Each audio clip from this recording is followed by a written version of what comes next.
ಜಿನಾಗೆ ಸಂಪಾದಕತ್ವದಲ್ಲಿ GMS news ಸಾಗರಿಸುತ್ತದೆ ಆಚೆ ಈಚೆ. ಶನಿವಾರದ news ಅಪ್ಡೇಟ್ಗೆ ತಮಗೆ ಸ್ವಾಗತ. ಮುಖ್ಯಾಂಶಗಳು: ಭಾರತೀಯ ಯೋಧರ ಆತ್ಮಸ್ಥೈರ್ಯ ಹೆಚ್ಚಿಸಲು ಬಿಜೆಪಿಯಿಂದ ಮಹಾಗಣಪತಿಗೆ ವಿಶೇಷ ಪೂಜೆ.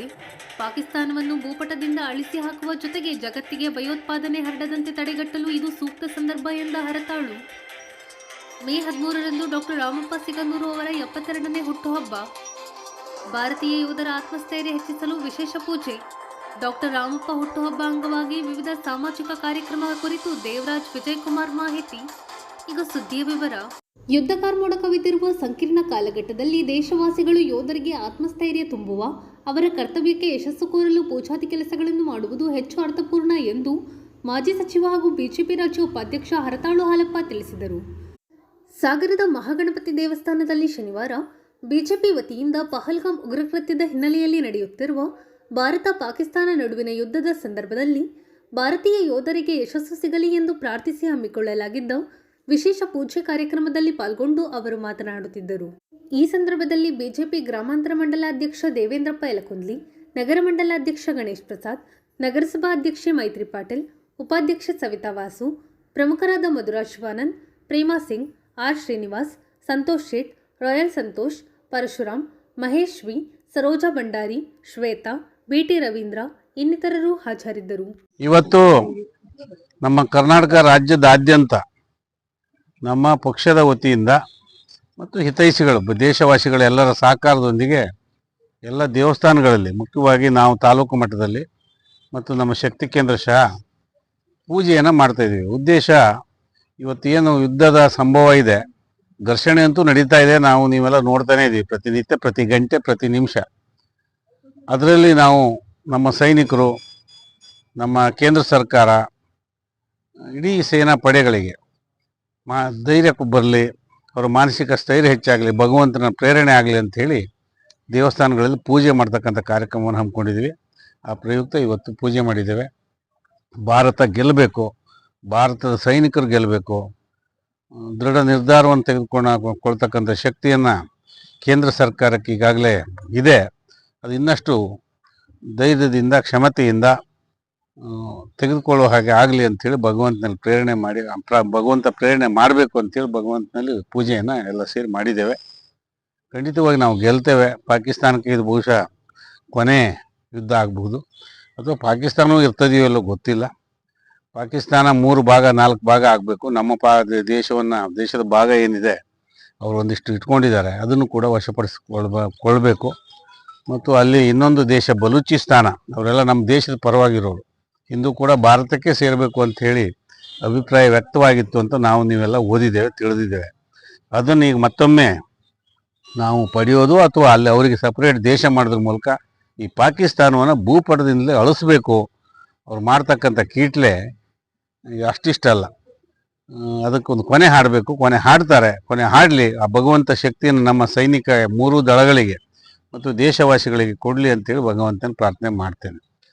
ಹೇಳ್ತಾ ಇದ್ರು, ಮೊನ್ನೆ ಯಾವುದೋ ಲೇಖನ ಓದ್ತಾ ಇದ್ದೆ ನಾನು, ಏನು ಭಾರತ ವಿಶೇಷವಾಗಿ ಅದು ಬೆಂಗಳೂರು, ಭಾರತ ಪ್ರಪಂಚಕ್ಕೆ IT ಇನ್ಫಾರ್ಮೇಷನ್ ಟೆಕ್ನಾಲಜಿ, ಕಾಲದ ಟೆಕ್ನಾಲಜಿಯನ್ನು ಎಕ್ಸ್ಪೋರ್ಟ್ ಮಾಡ್ತಾ ಇದೆ. ನಾವು ರಫ್ತು ಮಾಡ್ತಿದ್ದೀವಿ, ಅದು ಲೋಕಕ್ಕೆ ಗೊತ್ತಿದೆ. ಅದೇ ಪಾಕಿಸ್ತಾನ ಕೂಡ IT ರಫ್ತು ಮಾಡ್ತಾ ಇದೆ ಅಂತ, ಅವ್ರಿಗೂ ತೊಂದರೆ ಮಾಡ್ತಾ ಇದೆ. ಇದರಿಂದ 2 ದೇಶಕ್ಕೆ ತೊಂದರೆ ಅಂತ ಬರೆದಿದ್ರು. ಅದೇನಂತ ಹೇಳಿದ್ರೆ, 2 ದೇಶಕ್ಕೆ ತೊಂದರೆ ಅಲ್ಲ, ಪ್ರಪಂಚಕ್ಕೆ IT ರಫ್ತು ನಿಂತೋದ್ರೆ ಪಾಕಿಸ್ತಾನದವ್ರದ್ದು ಇಡೀ ಪ್ರಪಂಚಕ್ಕೆ ನೆಮ್ಮದಿ ಮತ್ತು ಪ್ರಪಂಚ ನೆಮ್ಮದಿಯಾಗಿರ್ತದೆ. IT ಅಂತ ಹೇಳಿದ್ರೆ ಅವ್ರು ಬರೆದಿದ್ರು, ದೊಡ್ಡ ಪತ್ರಕರ್ತರೆ. IT ಅಂತ ಹೇಳಿದ್ರೆ ಇಂಟರ್ನ್ಯಾಷನಲ್ ಟೆರರಿಸಮ್. ಅವ್ರು ಎಕ್ಸ್ಪೋರ್ಟ್ ಮಾಡೋದು, ರಫ್ತು ಮಾಡೋದು ಇಂಟರ್ನ್ಯಾಷನಲ್ ಟೆರರಿಸಮ್. ನಾವು ಮಾಡೋದು ಇಂಟರ್ನ್ಯಾಷನಲ್ ಇನ್ಫಾರ್ಮೇಷನ್ ಟೆಕ್ನಾಲಜಿಯನ್ನು, ಈ ಕಾಲಕ್ಕೆ ಬೇಕಾದ, ಪ್ರಪಂಚಕ್ಕೆ ಬೇಕಾದ ಟೆಕ್ನಾಲಜಿಯನ್ನು. ಎಷ್ಟರ ಮಟ್ಟಿಗೆ ಟೆಕ್ನಾಲಜಿ ಮತ್ತು ಇಂಪ್ರೂವ್ ಆಗಿದೆ ಅಂಥೇಳಿ ಯುದ್ಧ ಕ್ಷೇತ್ರದಲ್ಲೂ ನಾವು ಇವತ್ತು ನೋಡ್ತಾ ಇದ್ದೀವಿ.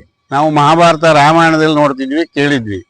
2 ಬಾಣಗಳನ್ನು ಬಿಡ್ತಿದ್ರು, ಅದು ಪರಸ್ಪರ ಹೋಗಿ ಹೊಡೆದು ಒಂದಕ್ಕೊಂದು ನಾಶ ಮಾಡ್ತಿತ್ತು.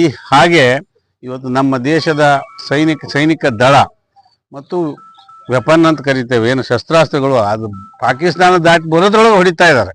ಅದು ನೆನಪಾಗೋದು ನಮಗೆ ಮಹಾಭಾರತ ರಾಮಾಯಣ ನೆನಪಾಗ್ತಾ ಇದೆ. ಅಂಥದ್ದೊಂದು ಕಾಲ ಬಂದಿದೆ. ಈಗ ಇದು ಕೊನೆ ಆಗಬೇಕು. ಹೇಗೆ ಒಂದು ಅಧರ್ಮಿಗಳು ಮಹಾಭಾರತದಲ್ಲಿ ನಾಶ ಆಗಿ ಹೋದರು. ರಾಮಾಯಣದಲ್ಲಿ ಹೇಗೆ ರಾಕ್ಷಸ ನಾಶ ಆಯಿತು ಆ ಥರ ಈ ಸಾರಿ ಪಾಕಿಸ್ತಾನದ IT ಉದ್ಯಮ ಪೂರ್ಣ ಪ್ರಮಾಣದಲ್ಲಿ ನಾಶ ಮಾಡಬೇಕು, ಅದೇ ಉದ್ದೇಶ. ಮತ್ತು ಭಾರತ ಗೆಲ್ಲಬೇಕು. ಗೆಲ್ಲೋದ್ರತ್ತ ನಾವು ಹೆಜ್ಜೆ ಇಡಬೇಕು, ಇಡೋಣ. ನಾವು ಎಲ್ಲರೂ ಸೇರಿ ದೇಶವಾಸಿಗಳು ಒಟ್ಟಾಗಿ ಇದೊಂದು ನೋಡಿದ್ರೆ ಗೊತ್ತಾಗ್ತದೆ. ಈ ಸಾರಿ ಏನಪ್ಪ ಅಂದರೆ ವಿಶೇಷ, ಭಾರತದಲ್ಲಿ ಇಡೀ ಪಕ್ಷ, ಪಾರ್ಟಿ, ಧರ್ಮ ಎಲ್ಲರೂ ಒಟ್ಟಾಗಿ ಎದುರಿಸ್ತಾ ಇದ್ದೀವಿ. ಹಾಗಾಗಿ ನಾವು ಗೆಲ್ತೇವೆ. ಗೆಲ್ಲುವಂಥ ಸಂದರ್ಭದಲ್ಲಿ ನಮ್ಮ ಯೋಧರಿಗೆ, ಸೈನಿಕ ದಳಗಳಿಗೆ, ಹೋರಾಟ ಮಾಡೋರಿಗೆ ಫೀಲ್ಡ್ನಲ್ಲಿ ಭಗವಂತ ಆರೋಗ್ಯ, ಐಶ್ವರ್ಯ ಎಲ್ಲ ಕೊಡಲಿ. ಅದೆಲ್ಲಕ್ಕಿಂತ ಸಿಗಂದೂರು ಕ್ಷೇತ್ರದ ಧರ್ಮದರ್ಶಿ ಡಾಕ್ಟರ್ ರಾಮಪ್ಪ ಜನ್ಮದಿನವನ್ನು ಮೇ 13ರಂದು ಸಾಮಾಜಿಕ ಕಾರ್ಯಗಳ ಮೂಲಕ ಹಮ್ಮಿಕೊಳ್ಳಲಾಗಿದೆ ಎಂದು ಡಾಕ್ಟರ್ ಎಸ್ ರಾಮಪ್ಪ ಅಭಿಮಾನಿ ಬಳಗದ ದೇವರಾಜ್ ಕಪ್ಪದೂರು ತಿಳಿಸಿದರು. ಶನಿವಾರ ಸುದ್ದಿಗೋಷ್ಠಿಯಲ್ಲಿ ಅವರು ಮಾತನಾಡುತ್ತಿದ್ದರು. ಅಭಿಮಾನಿ ಬಳಗದ ವಿಜಯ್ ಹೆರಬೆಟ್ಟು ಮಾತನಾಡಿದರು.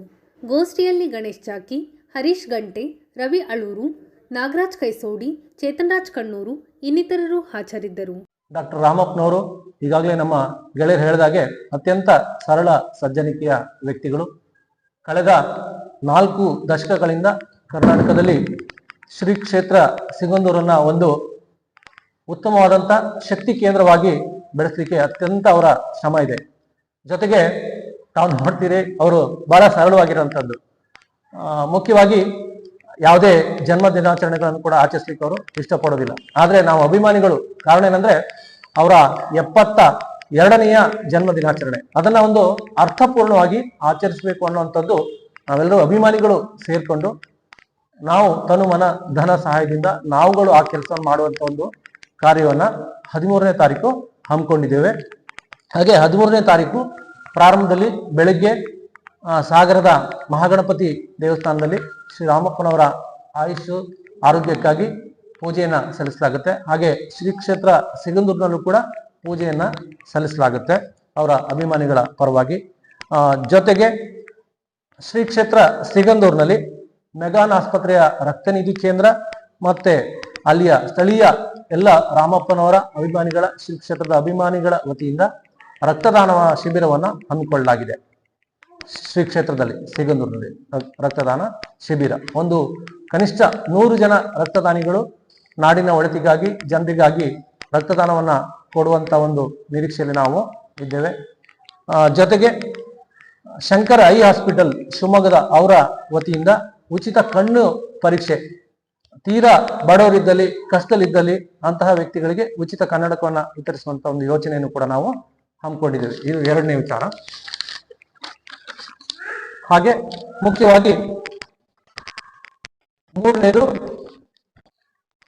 ಜೇರಿ ಹೊಸನಗರ ತಾಲೂಕಿನ ಬೆಟ್ಟಲ್ಪೇಟೆ ಹತ್ರ ಒಂದು ಅನಾಥಾಶ್ರಮ ಇದೆ, ವೃದ್ಧಾಶ್ರಮ ಇದೆ. ಆ ವೃದ್ಧಾಶ್ರಮದವರಿಗೆ ಅನ್ನದಾನ ಸೇವೆಯನ್ನು ಅವತ್ತು ನೀಡುವಂಥದ್ದು. ಜೊತೆಗೆ ಅವರಿಗೆ ಉಚಿತವಾಗಿ ಬಟ್ಟೆಯನ್ನ, ವಸ್ತ್ರವನ್ನ ವಿತರಣೆ ಮಾಡುವಂತಹ ಕಾರ್ಯಕ್ರಮವನ್ನ ಹಮ್ಮಿಕೊಂಡಿದ್ವಿ. ಜೊತೆಗೆ ಶ್ರೀ ಕ್ಷೇತ್ರ ಸಿಗಂದೂರಿನ ಚಿತ್ತ ಶಾಲೆಗಳತ್ತ, ಸರ್ಕಾರಿ ಶಾಲೆಗಳತ್ತ ಅಂತ ಒಂದು ಕಾರ್ಯಕ್ರಮವನ್ನ ನಿರಂತರವಾಗಿ ನಡೆಸ್ಕೊಂಡು ಬಂದಿದ್ದಾರೆ. ಸುಮಾರು 60 ಶಾಲೆಗಳಿಗೆ ಈಗಾಗಲೇ ನೀಡಿದ್ದಾರೆ.